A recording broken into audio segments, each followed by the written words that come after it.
Welcome to another episode of Regulatory Oversight, a podcast dedicated to delivering expert analysis on the latest developments shaping the regulatory landscape.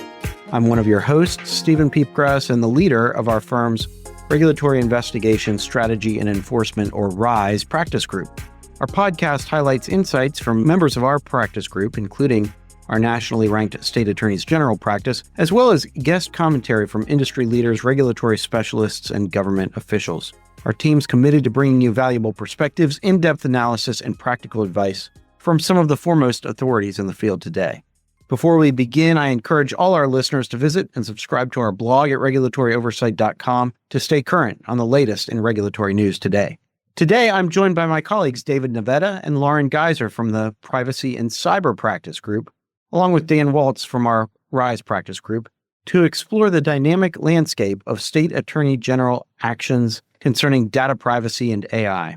Our discussion will be framed by insights from a recent multi-district lawsuit and nationwide settlement that focused on biometric data, privacy considerations, and then we'll also discuss the varying enforcement approaches of different state AGs. David, a partner in the firm's Privacy and Cyber Practice Group, is a trailblazer in data protection. He's adept at managing complex data security challenges from breach response to cybersecurity risk management. David serves clients from startups to Fortune 500 companies across various industries and guides his clients through the intricate landscape of data leverage and monetization, offering strategic advice that blends deep knowledge of privacy, security, and data with practical compliance solutions. Lauren, who I've known for many years, is an associate and litigator in the firm's Privacy and Cyber Practice Group. Based in LA, she focuses her practice on complex business disputes and privacy litigation.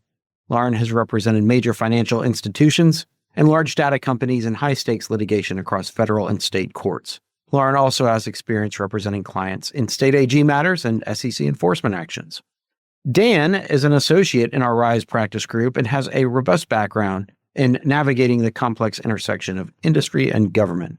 Dan's experience as an assistant AG in the Illinois Attorney General's office has equipped him with valuable insights about regulatory investigations that are helpful to our industry clients. Well, Dan, Lauren, and David, it's great to have you on board the podcast today, and I'm really excited about our conversation.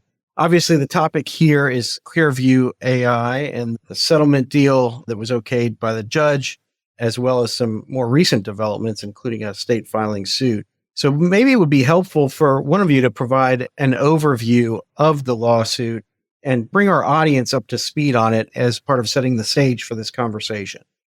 Lauren, do you want to do that? Sure. Thank you. Thanks so much for having me, Stephen. I'm a longtime listener of this podcast, so I'm very excited to be here today. So the Clearview AI settlement, it's a case rising out of the Northern District of Illinois Federal Court. It dates all the way back to 2021. So this case has been going on for a very long time, very long docket, if you want to peruse it. It is a multi-district litigation, also known as an MDL. And what is an MDL, for those who don't know? It's a procedure used in the federal court system to consolidate numerous civil lawsuits with common questions of fact into a single court for pretrial proceedings. This streamlines things, it reduces duplicative efforts, and it's more efficient for the parties and the court.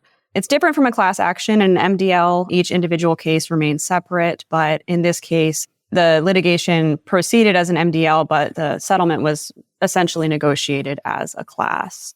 So this case was brought against Clearview AI, and Clearview develops facial recognition software used primarily by law enforcement and retail to identify individuals who've purportedly committed a crime, or to exonerate individuals wrongly accused of a crime. It's been the subject of controversy due to its ability to identify any individual using a database of publicly available images scraped from the internet, which could be considered, according to some advocates, to be a privacy violation.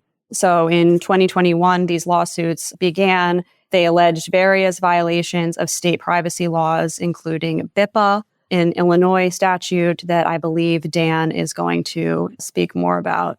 But before we get into that, did we want to talk about what biometric data is and have Dave give us some insight into that? That's a great idea, and I think also helpful in setting the stage. So Dave, maybe you can talk a little bit about biometric data, which was really at the heart of this case. Yep. We're talking about biometric data here as well as some level of artificial intelligence being applied. So biometric data is basically imaging associated with certain parts of our bodies, like a fingerprint, for example, or in this case, facial printing or facial geometry that allows for the unique identification of an individual. So everyone has a phone. Many phones have logins where you can just have a picture taken and log in. During that process, biometric data is being collected and captured about you, and a unique image, facial image, is being created such that, in theory, no one else should be able to use that facial image to log into your phone. What we have here with Clearview is Clearview going out and scraping basically the entire internet, millions and millions, tens of millions of people and images, and using those images to create biometric data points for individuals. I don't think it's an exaggeration to say that everyone in the United States has their information in Clearview's system at this point. So what they do with it is they make that biometric data available as part of their service to help others, whether it be government, private companies, even individuals, identify people. So you could take a picture of your mom and you could use the Clearview AI database to confirm that picture truly was of your mom, not a deep fake, for example, or if you're uncertain about someone's identity in the context of, say, a retail environment, you can use that biometric imaging and some AI and algorithms and analytics to give you some level of certainty that the person being captured in a video or being captured in a photo is a particular person that is in Clearview's database. So that's what it does. I think we're going to see more and more biometric information being captured over time. It's showing up in a lot of buildings out in the world, shopping centers, even there's some use cases in stadium type environments that we're going to be seeing in the future. Thanks, David. I think that's a really helpful overview. And one of the statutes that I think Lauren mentioned was BIPA. And obviously, this is something that Dan in our Chicago office has been following closely for quite some time. One of the leading statutes dealing with biometric privacy. And Dan, I know you also spent some time in the Illinois AG's office. So this is probably a topic near and dear to your heart. Can you talk to us just a little bit about BIPA and what it does? Yeah, absolutely. Thank you, Stephen, and thank you for having me on. The reason BIPA is important in Clearview AI settlement is that, as Lauren mentioned, 7 of the complaint's 16 causes of action arise under a unique Illinois law called BIPA, the Biometric Information Privacy Act. And I'd like to take a step back because, as Stephen mentioned, I am located in Illinois, and Illinois has been at the forefront of passing legislation related to some of these issues that we still consider to be somewhat cutting edge from the legal perspective. For example, Illinois was the first jurisdiction to pass the Artificial Intelligence Video Interview Act, which relates to an employer's use of artificial intelligence recognition in the interview process. Illinois was also one of the first states to pass the Genetic Information Privacy Act. And similarly, we have the Biometric Information Privacy Act, or BIPA, which played a huge part of the Clearview AI settlement. So Illinois enacted BIPA in 2008. And the reason for that was because legislators recognized that an individual's biometric data, that the data that Dave just described for us, is unique. And unlike a social security number or a credit card number, it's something that you can't change very easily. Most consumers, if they get their data exposed in the course of a data breach or something like that, cannot simply go to the doctor and say, give me a new face. So protecting that biometric data has been a priority for Illinois legislators for nearly 20 years. So BIPA regulates the collection, storage, and distribution of biometric information in response to the growing trend that businesses are increasingly using biometric data for various purposes. And that's true across the country and around the globe. If you think about it, we use our face prints to access our phones. We use thumbprints to open our iPads. Frequently, employers require employees to sign in to work and sign out of work using their thumbprints or fingerprints or handprints or something along those lines. So biometric information is being used increasingly to verify our identities. What BIPA does is it imposes a range of requirements on any company who wants to use biometric data. Before the company can use that data, the company must get written consent, must get informed written consent, must have a privacy policy in place, that prohibits the sale or profiting from the use of consumer biometric data. And also, the company has to have a plan or a retention policy in place that requires the company to store the biometric data for only a reasonable period of time.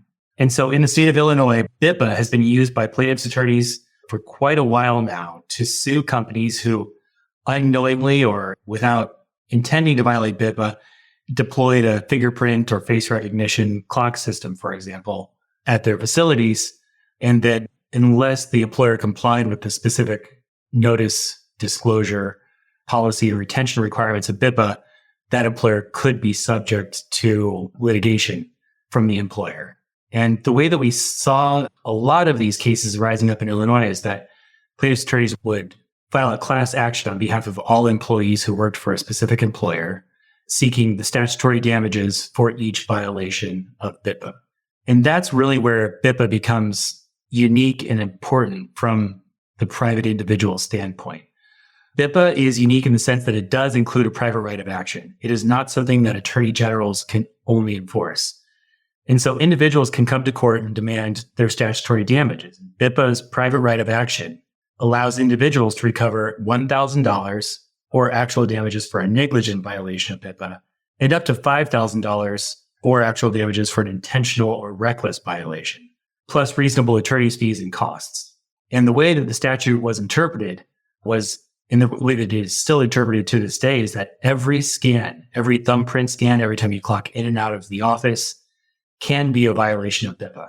And not only can each individual scan be a violation of BIPA, but you can violate different sections of BIPA at the same time. So, for example, if the employer did not have a privacy policy in place, that scan of that employee's fingerprint violates that provision of BIPA, but it also violates the informed consent provision, assuming the employer didn't have informed consent. So in other words, every scan of an employee's fingerprint could cost the company up to $3,000. And so these were very popular class action vehicles. It was almost like, and it is to this day, almost a per se type of statutory penalty. And that's consistent with precedent from the Illinois Supreme Court in the Six Flags case.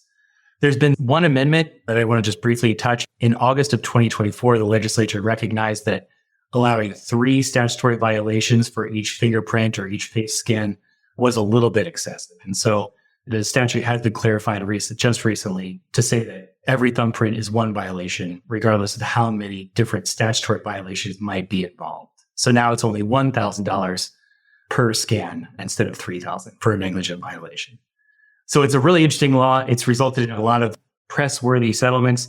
So it's been an interesting piece of legislation from a privacy perspective that is somewhat unique to Illinois. Dan, interesting too, the amendment, but obviously from our clients' perspectives, that's sort of cold comfort. $1,000 per thumbprint collected is still a hefty potential penalty. Lauren, maybe you could talk with us a little bit, continuing the conversation about the litigation, about this particular settlement and how it worked.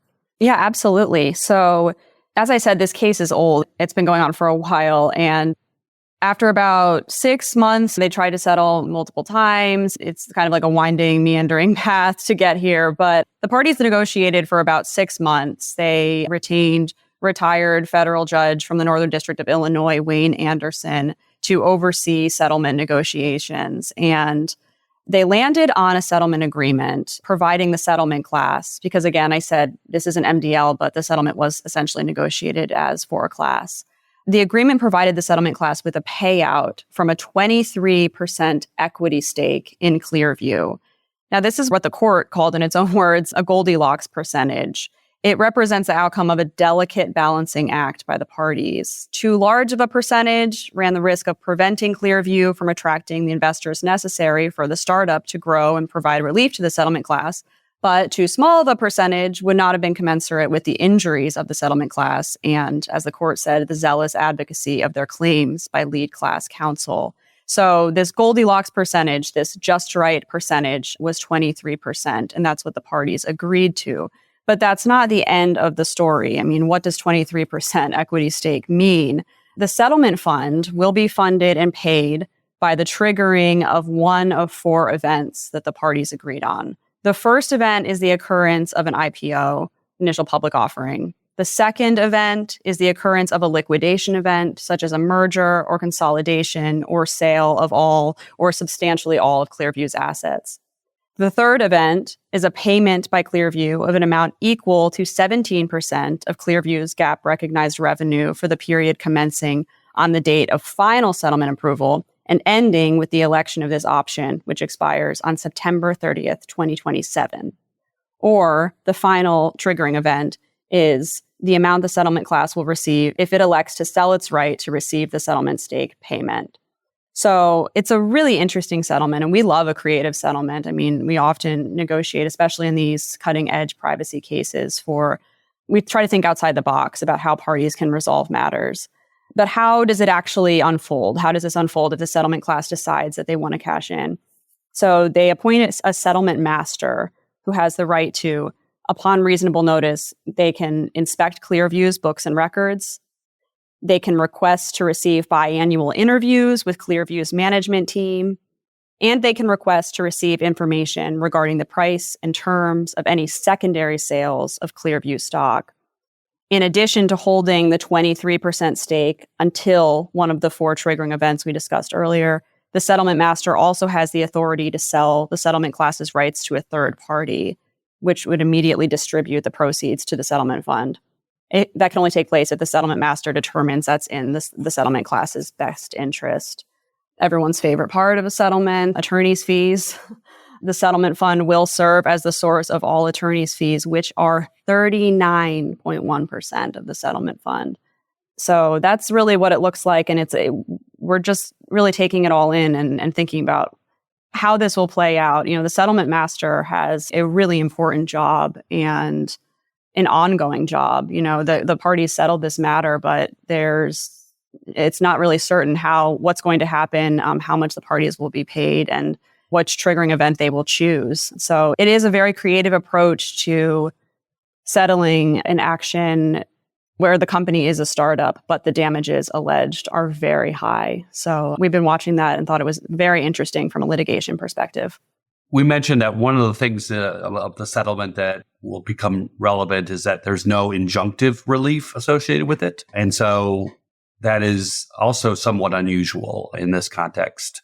Although Clearview had a different lawsuit brought by the ACLU, which did include some measure of equitable or injunctive relief, meaning the settlement with the ACLU prohibited Clearview from taking certain actions associated with the use of biometric data and the services they were offering. So I think that's a relevant point for some of the controversy behind this particular settlement.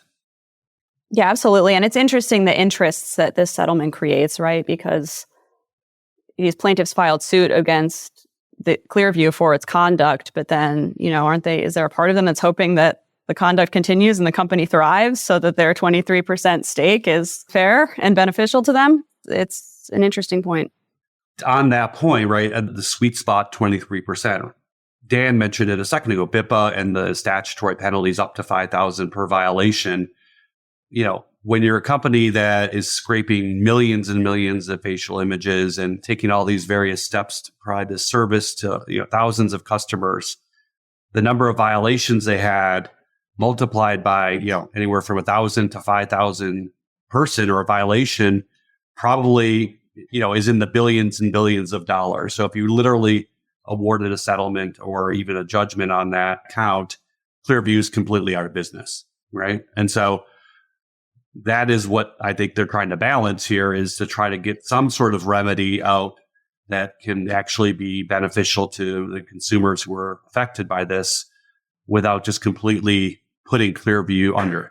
Yeah, and one interesting point to note, getting down to the dollars and cents, in the court's published settlement agreement, it stated that as of January 2024, Clearview's value was estimated to be approximately $225 million, making the settlement stake worth $51.75 million, just to kind of put a figure out there that corresponds to this amorphous 23%.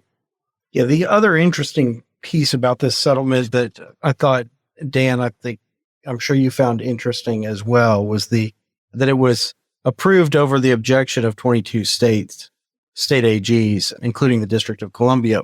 And that's CAFA gives states the ability to be notified in cases of class action settlements, and then state AGs can weigh in and object.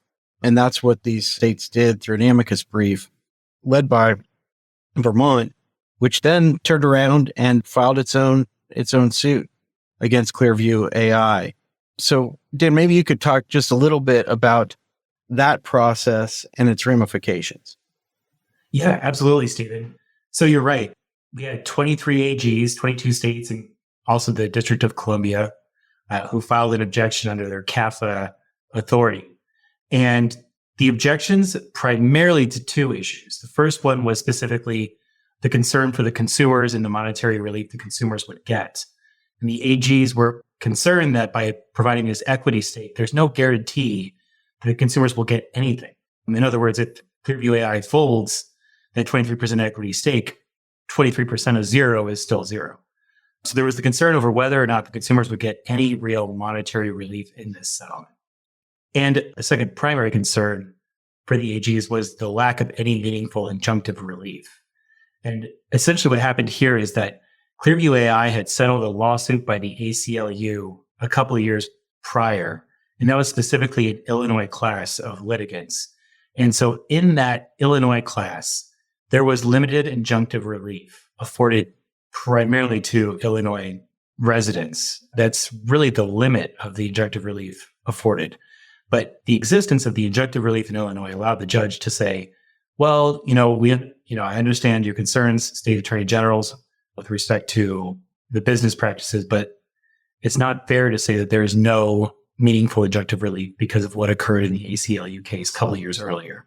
Yeah, and I think that was probably coupled with the fact that really BIPA was the primary statute, and it applies in Illinois, that gave teeth to this lawsuit. And that at least was addressed in the settlement, put the states on somewhat of a weaker position than they might otherwise be when they filed an objection, because the ones that were objecting did not necessarily have a legal hook like BIPA, as Illinois had. That's a really good point, Stephen. You're absolutely right.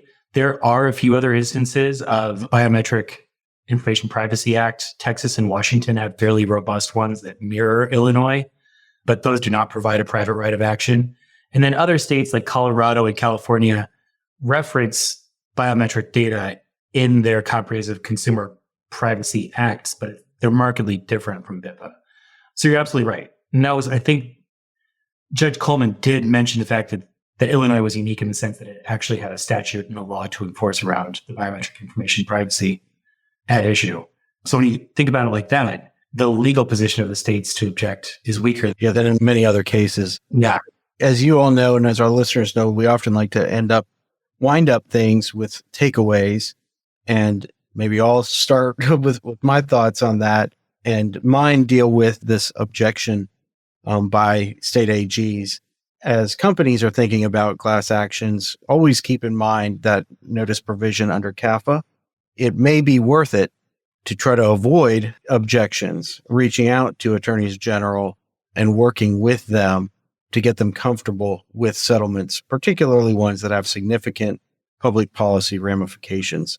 That's something that class counsel sometimes don't think about until the end, but it can be worth it even earlier in the negotiations to reach out and try to work with the AGs and do your best to avert spin-off litigation like what we saw here in Vermont. So that's my takeaway. Lauren, do you have any of those? And maybe then we'll turn to Dave and then Dan. From a litigation perspective, because I'm a litigator in Troutman's Privacy Group, I'm based in Los Angeles, I just think that this settlement really does provide precedent for creative settlement negotiations and terms. I know the AGs obviously are not a fan of the 23% because it could be nothing for the class, but it could also be very lucrative to the class depending on how this unfolds and how Clearview performs.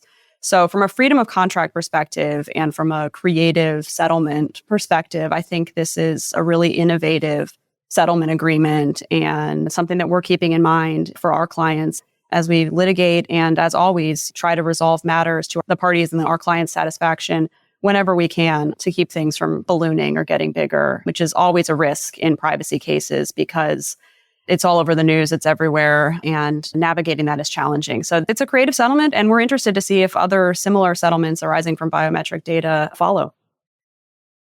Dave, how about you? Any takeaways for our listeners or for clients who are thinking about this particular settlement and particularly the collection of biometric data more generally? Key takeaway here, it ties to statutes that provide for statutory damages without necessarily a need to prove hard. Whenever you have one of those, plaintiffs are going to be interested. And we're seeing that in California with the SIPA law. We're seeing it in a lot of other jurisdictions, which means, from my perspective, I'm a privacy and cyber lawyer at the practice here at Troutman Partner. I advise companies in order to avoid this type of liability and this type of risk. So, I think what has happened here, not only from a plaintiff's point of view, but from the AG point of view, is a particular company kind of going arguably to an extreme when it comes to scraping and the use of biometric data, and really wanting to make an example of that company, right? To really send a message that this type of behavior in the AG's mind and the plaintiff's mind is not all right. So when I'm advising clients, and my takeaway ultimately is to think about what you're doing as an organization. Now more than ever, companies are scraping and trying to leverage the data they have, whether it be biometric data, location data, health data, whatever it may be.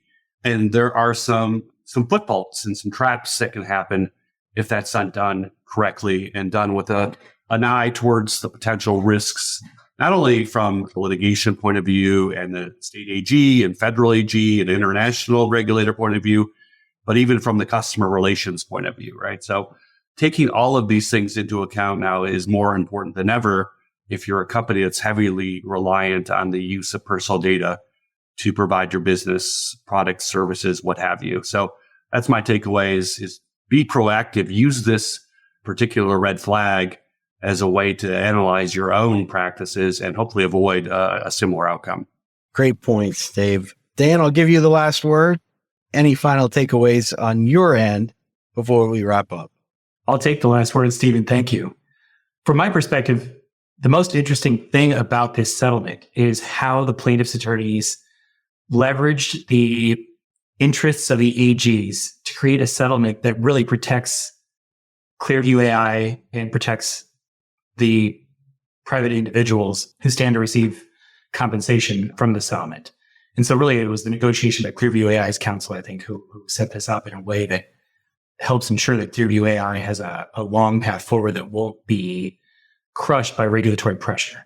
So when state attorney generals act, they typically act in the interests of their constituents, their voters, and they act pursuant to their parents' patriae authority.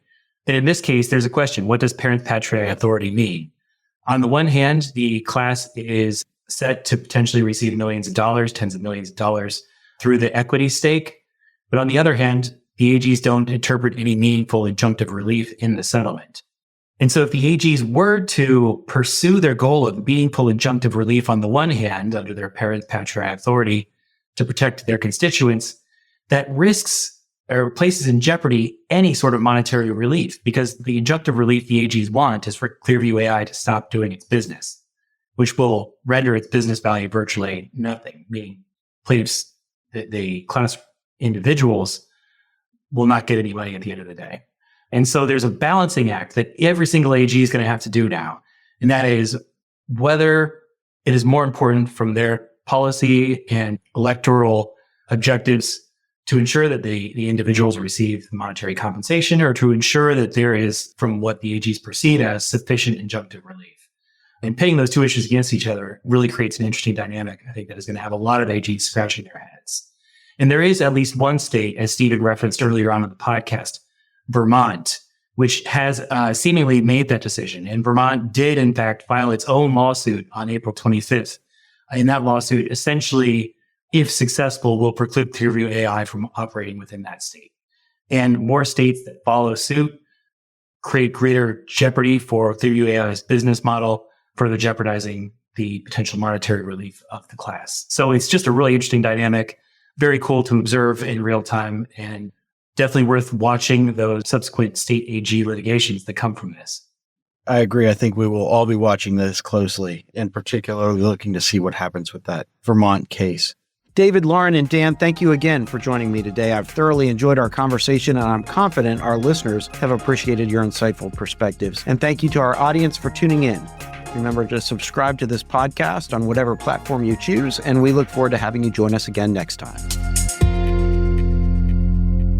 Copyright Troutman Pepperlock, LLP. These recorded materials are designed for educational purposes only. This podcast is not legal advice and does not create an attorney-client relationship. The views and opinions expressed in this podcast are solely those of the individual participants. Troutman does not make any representations or warranties, expressed or implied, regarding the contents of this podcast. Information on previous case results does not guarantee a similar future result. Users of this podcast may save and use the podcast only for personal or other non-commercial educational purposes. No other use, including without limitation, reproduction, retransmission, or editing of this podcast may be made without the prior written permission of Troutman Pepperlock. If you have any questions, please contact us at troutman.com.